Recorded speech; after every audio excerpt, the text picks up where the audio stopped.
సుమన్ టీవీలో మీ business promotions కోసం ఈ కింది నెంబర్ను సంప్రదించగలరు.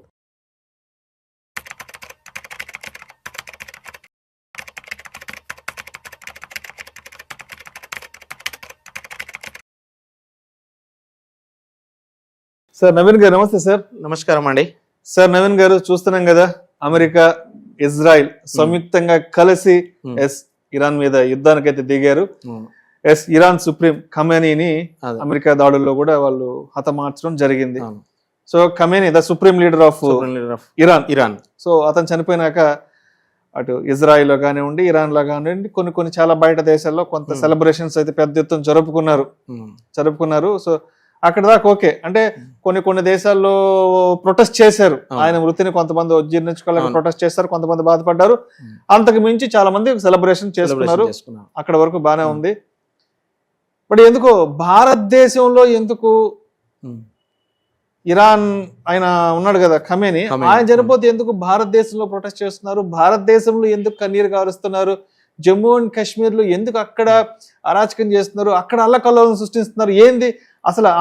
ఆయనకి మన దేశానికి ఎటువంటి సంబంధం లేదు. ఆయన మన దేశానికి మిత్రుడు కాదు, మన దేశానికి సంబంధించిన నాయకుడు అయితే కాదు. ఆయన కంప్లీట్ ఇరాన్ కి సంబంధించినటువంటి పర్సన్, అక్కడ సుప్రీం లీడరు. సో ఆయన అక్కడ మతపరమైనటువంటి అన్నిటిని కంట్రోల్ చేస్తుంటారు. సరే, మొత్తానికి యుద్ధంలో అమెరికా వాళ్ళు ఆయన హతమార్చారు. దానికి సంబంధించి బయట దేశాల్లో సెలబ్రేషన్స్ కొంతమంది ప్రొటెస్ట్ చేస్తారు. బట్ ఎందుకు భారతదేశంలో ఎందుకు బాధపడుతున్నారు? భారతదేశంలో ఎందుకు ఇక్కడ అల్లకల్లోలం చేస్తున్నారు? ఇక్కడ చూసుకున్నట్లయితే అండి, ఇప్పుడు అతని యొక్క సుప్రీం లీడర్ అయినటువంటి ఇరాన్ యొక్క సుప్రీం లీడర్ అయినటువంటి ఖమేనీ అనేటటువంటిది మనం చెప్పుకున్నట్టుగా ఇంతకుముందు చెప్పుకున్నట్టుగా ఒక కమ్యూనిటీ, ఏంటి షియా కమ్యూనిటీ అనమాట. ఇక్కడ మన భారతదేశంలో కూడా ఒకప్పుడు మన తెలంగాణ, ఈవెన్ ఫర్ తెలంగాణలో కూడా మనకు నిజాం రాజు ఉండే. నిజాం రాజు యొక్క పూర్వం ఏంటి అని అంటే పర్షియన్, ఆయన పర్షియన్. సో అంటే రిలేటెడ్ టు ఇక్కడ వీళ్ళకు ఇరాన్కి సంబంధించినటువంటి వాళ్ళు, అంటే దాంట్లో మూలాలు కొన్ని ఉన్నాయి. సో అది పక్కన పెడితే యాక్చువల్గా ఖమేనీ అనేవాడు ఏదో గొప్ప వ్యక్తి ఏం కాడు మన దృష్టిలో వచ్చేసి. ఎందుకోసం అని అంటే 1979 కంటే ముందు మన యొక్క ఇరాన్ అనేటటువంటిది చాలా advanced, developed and as well as కొంచెం చాలా గొప్పగా ఉన్నటువంటి కంట్రీ. అంటే ఏంది, వాళ్ళకి కొన్ని రిస్ట్రిక్షన్స్ అనేది ఉండేవి కాదు, ఒక ఫ్రీడమ్ అనేది ఎక్కువగా ఉండేది ఇరాన్లో. సో కానీ ఎప్పుడైతే 1979 తర్వాత ఈ ఖమేనీ అంటే వాళ్ళ యొక్క దాన్ని అప్పుడు ఏం చేశారు అంటే ఇది ఒక ముస్లిం మైనారిటీ కంట్రీ, ముస్లిం మెజారిటీ కంట్రీ అనేటటువంటిది వీళ్ళు తీసుకొచ్చారన్నమాట. దానివల్ల ఏంది రిస్ట్రిక్షన్స్ అంటే ఇప్పుడు ఆడవాళ్లకు చాలా రిస్ట్రిక్షన్స్ అన్నమాట, స్వేచ్ఛకు సంబంధించినటువంటి చాలా అనగదొక్కారనమాట. ఇప్పుడు ఆడవాళ్ళకి సంబంధించిన కంపల్సరీ హిజాబ్ ధరించాలి, వస్త్రధారణ విషయంలో కానీ, అంటే రోడ్డు పైన వెళ్ళకూడదు అనేటటువంటి విషయంలో కానీ, అలాగే ఇంకా కొన్ని చూసుకున్నట్లయితే అంటే వాళ్ళ కొన్ని మతపరమైన ఆచారాలు గట్టిగా పాటించాలనేటువంటిది చేశారు. సో ఎవరైనా పాటించకుంటే కూడా కఠినమైనటువంటి శిక్షలు అవలంబించేవాడు అనమాట. అంటే మొన్న ఒక 1-2 months బ్యాక్ కూడా ఒక లేడీ హిజాబ్ సరిగా ధరించలేదు అని తనని పోలీసుల చేత కొట్టి చంపించడం అనేది జరిగిందనమాట. అలాంటి క్రూరుడు అనమాట యాక్చువల్గా.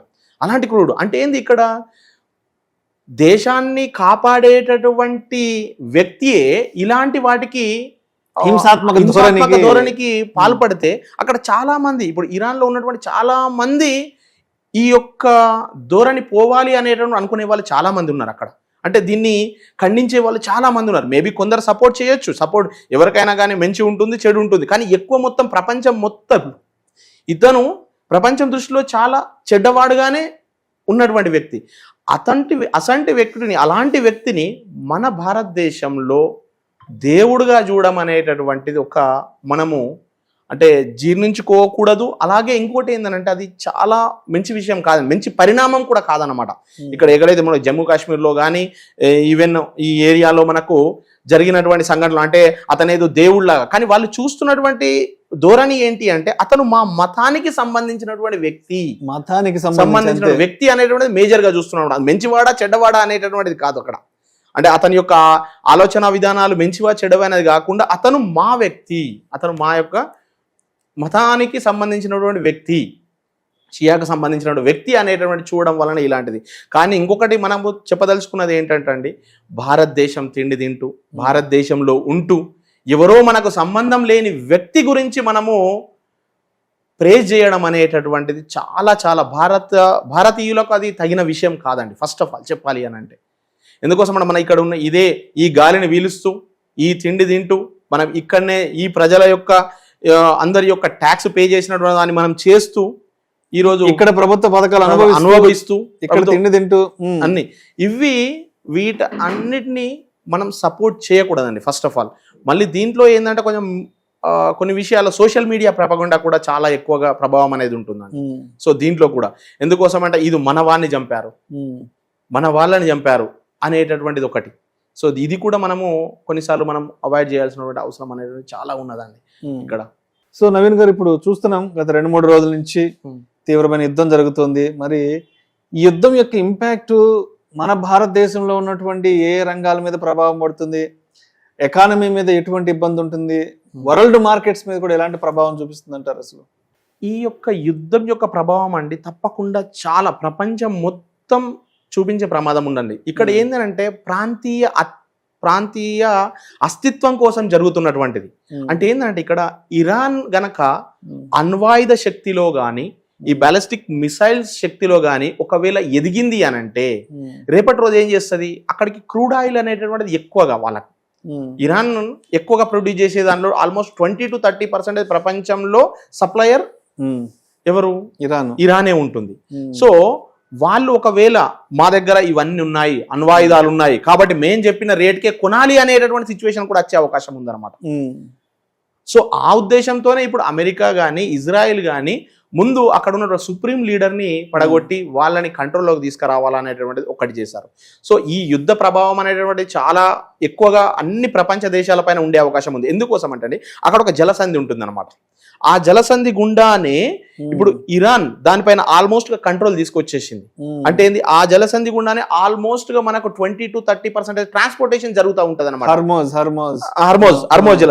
హర్మోజ్ జలసంధి ద్వారానే ఆల్మోస్ట్ గా 20 to 30% ఆఫ్ ట్రాన్స్పోర్టేషన్ జరుగుతూ ఉంటది. సో దానివల్ల ఏమైపోతుంది, ఆటోమేటిక్ గా మనము ఎస్పెషల్లీ ఇండియాలో ఏమైపోతుంది, పెట్రోల్ కానీ డీజిల్ కానీ దీనిపైన రేట్స్ పెరిగేటువంటి అవకాశం అనేది తప్పకుండా ఉంది. బంగారం వెండి కూడా పెరిగే అవకాశం ఉంటుంది.